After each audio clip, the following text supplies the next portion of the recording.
नमस्कार साथियों, आज की क्लास में 25 महत्वपूर्ण जीके जैसे क्वेश्चन लेकर के आया हूं जो कि रेलवे और एसएससी एग्जाम्स के लिए इंपॉर्टेंट रहेंगे।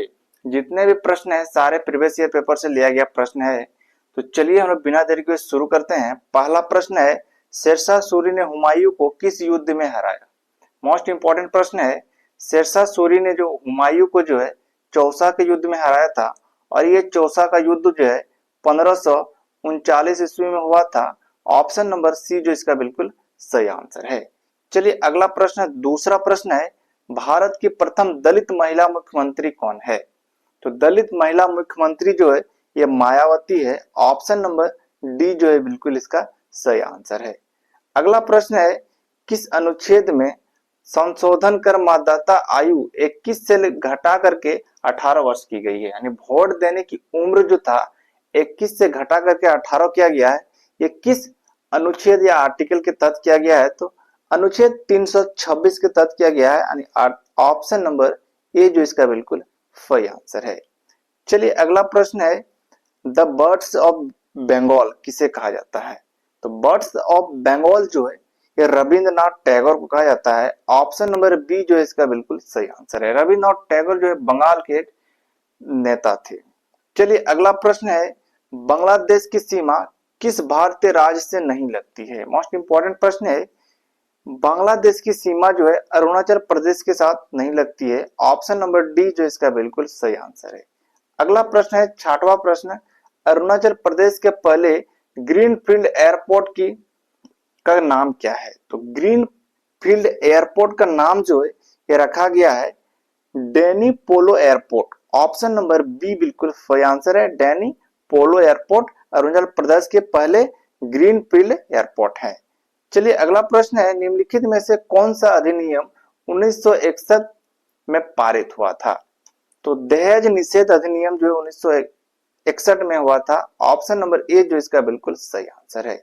अगला प्रश्न है, आठवां प्रश्न, प्रधानमंत्री धन धान्य कृषि योजना कितनी लागत से शुरू की गई है? मोस्ट इंपॉर्टेंट प्रश्न है। धन धान्य योजना जो है ये 24,000 करोड़ की लागत में शुरू किया गया है। ऑप्शन नंबर सी जो इसका बिल्कुल सही आंसर है। चलिए अगला प्रश्न है, भारत का पहला पूर्ण सौर ऊर्जा या ऊर्जा से संचालित चिड़ियाघर कहां बनाया जाएगा? तो ये बनाया जाएगा कर्नाटक में। ऑप्शन नंबर सी जो है इसका बिल्कुल सही आंसर है।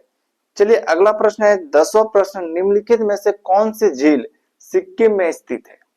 तो सिक्किम में जो है चोलामो झील स्थित है। ऑप्शन नंबर सी जो है इसका बिल्कुल सही आंसर है, चोलामो झील। चलिए अगला प्रश्न है, 11वां प्रश्न, कर्नाटक की सबसे ऊंची चोटी कौन सी है? तो कर्नाटक की सबसे ऊंची चोटी जो है मुल्लायनगिरी है। ऑप्शन नंबर बी जो इसका बिल्कुल सही आंसर है, मुल्लायनगिरी। अगला प्रश्न है, राष्ट्रपति के निर्वाचन मंडल की अवधारणाएं किस देश से ली गई है? तो राष्ट्रपति का निर्वाचन जो है ये आयरलैंड से लिया गया है। ऑप्शन नंबर ए जो है इसका बिल्कुल सही आंसर है। अगला प्रश्न है, भारतीय मूल की पहली विदेशी महिला कांग्रेस अध्यक्ष कौन थी? मोस्ट इंपॉर्टेंट प्रश्न है। भारतीय मूल की यानी भारत में जन्म लेने वाली पहली विदेशी महिला कांग्रेस अध्यक्ष कौन थी?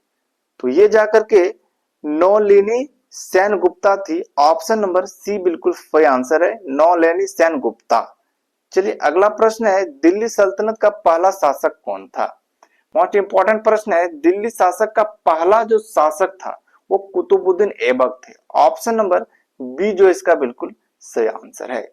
चलिए अगला प्रश्न है, मूल संविधान के हिंदी संस्करण को किसने लिखा था? यानी मूल संविधान के हिंदी में अनुवाद किसने किया था?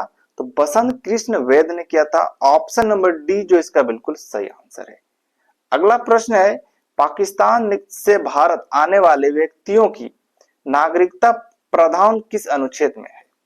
तो नागरिकता जो है हमारे भारतीय संविधान के अनुच्छेद नंबर 6 में है। ऑप्शन नंबर डी जो इसका बिल्कुल सही आंसर है। चलिए अगला प्रश्न है, त्राइन का तीसरा युद्ध यानी तीर्थ युद्ध कब हुआ था? मोस्ट इंपॉर्टेंट प्रश्न है। तीसरा युद्ध जो है ये 12 से 15 ईस्वी में हुआ था। ऑप्शन नंबर सी जो इसका बिल्कुल सही आंसर है। चलिए अगला प्रश्न है, वर्तमान भारत पुस्तक के लेखक कौन है? तो वर्तमान भारत पुस्तक के लेखक जो है ये स्वामी विवेकानंद जी है। ऑप्शन नंबर बी जो इसका बिल्कुल सही जवाब है। अगला प्रश्न 19वां प्रश्न है, राष्ट्रपति के कार्यकाल से संबंधित प्रावधान किस अनुच्छेद में है? यानी कार्यकाल से संबंधित जो भी राष्ट्रपति का है वो किस अनुच्छेद में है? तो अनुच्छेद 56 में है। ऑप्शन नंबर सी जो है बिल्कुल सही आंसर है। राष्ट्रपति पूछा जाएगा तो 52 में, राष्ट्रपति का निर्वाचन पूछा जाएगा तो 54 में, और राष्ट्रपति का कार्यकाल यदि पूछा जाएगा तो ये जाकर के 56 में है। ये तीन बहुत ही ज्यादा इंपॉर्टेंट प्रश्न है। चलिए अगला प्रश्न 20वां है, हाल ही में लॉन्च भारत का पहला एआई संचालित जनजातीय भाषा अनुवाद कौन सा है? तो ये जो है आदिवानी है। ऑप्शन नंबर ए जो इसका बिल्कुल सही आंसर है। अगला प्रश्न है, किस स्वतंत्रता सेनानी को बिना ताज का बादशाह कहा जाता है? तो बिना ताज का बादशाह जो है बाल गंगाधर तिलक को कहा जाता है। ऑप्शन नंबर बी जो इसका बिल्कुल सही आंसर है। अगला प्रश्न 22वां प्रश्न है, मानव बलि प्रथा समाप्त करने वाला ब्रिटिश अधिकारी कौन था? मोस्ट इंपोर्टेंट है, कई बार ये प्रश्न पूछे गए हैं। मानव बलि की प्रथा जो है ये ब्रिटिश अधिकारी था जिन्होंने समाप्त किया था। इनका जो नाम था लॉर्ड हर्टिंग फर्स्ट था, यानी कि Lord hurting first. Option number D जो है बिल्कुल सही आंसर है। इन्होंने ही मानव बलि प्रथा को समाप्त किया था। चलिए अगला प्रश्न है, भारत में सबसे अधिक जौ उत्पादन किस राज्य में किया जाता है? सबसे ज्यादा जौ जो है महाराष्ट्र में उत्पादन किए जाते हैं। ऑप्शन नंबर बी जो इसका बिल्कुल सही आंसर है। अगला प्रश्न है 24वां प्रश्न, सूर्यकुंड मेला किस राज्य में आयोजित होता है? तो ये सूर्यकुंड मेला जो है हरियाणा में आयोजित होता है। ऑप्शन नंबर सी जो बिल्कुल सही आंसर है। अगला 25वां प्रश्न है, मोहिनी अट्टम किस राज्य का शास्त्रीय नृत्य है? मोस्ट इंपोर्टेंट प्रश्न है। मोहिनी अट्टम जो ये केरल का शास्त्रीय नृत्य है। ऑप्शन नंबर बी जो इसका बिल्कुल सही आंसर है। अगला प्रश्न है, किस जानवर के दूध में सबसे ज्यादा प्रोटीन पाया जाता है? तो ये आप लोगों के लिए होमवर्क क्वेश्चन है, इसका आंसर आप लोग कमेंट बॉक्स में जरूर बताइएगा।